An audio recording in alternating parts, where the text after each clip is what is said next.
Hi everyone, welcome back to Mom Lester channel.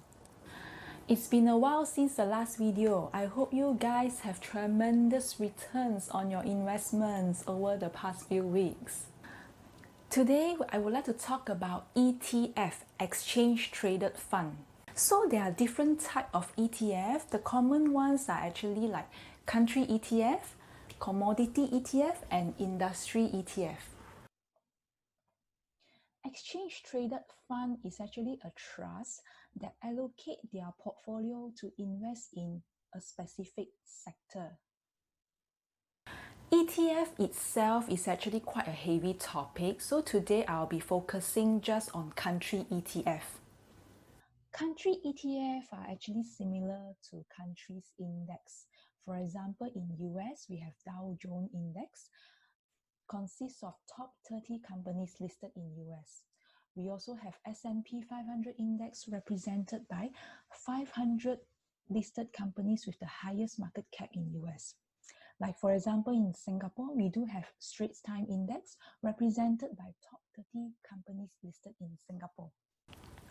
So some of you may be curious, why choose to invest in ETFs and why not just invest in index directly?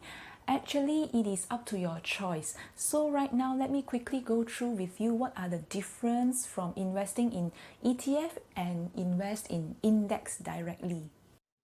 So ETF is actually a trust or a so-called a company. And index is actually a buy or sell index directly with the broker. And ETF is relatively cheaper. Index is more expensive. Let me show you why.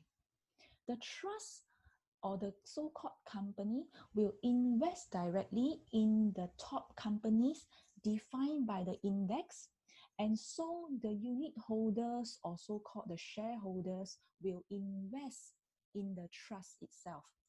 And for index, the broker will trade with you on the index that you want to buy or sell.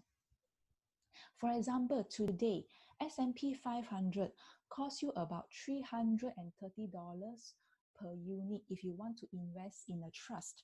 However, if you want to invest in S&P 500 index directly, today S&P 500 is ranging about $3,300 for one unit of index that you want to trade.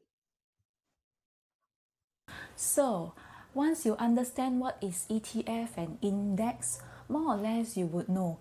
If you do not wish to invest in a particular company because you do not know which company to invest, so I would suggest you to invest in the index or the ETF so that you can participate yourself in the stock market.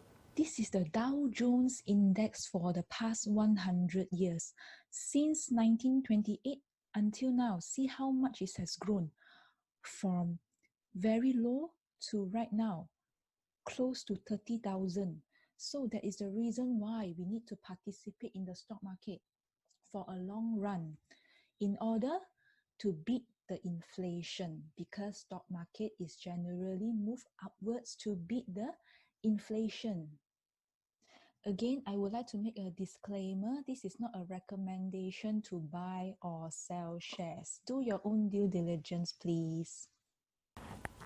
I personally do have a few country ETFs in my portfolio. I have S&P 500, I have Russia ETF, and I also have China ETFs in my portfolio. And that's all for today. I hope that you find today's session is fruitful to you, and I hope to see you soon. Cheers!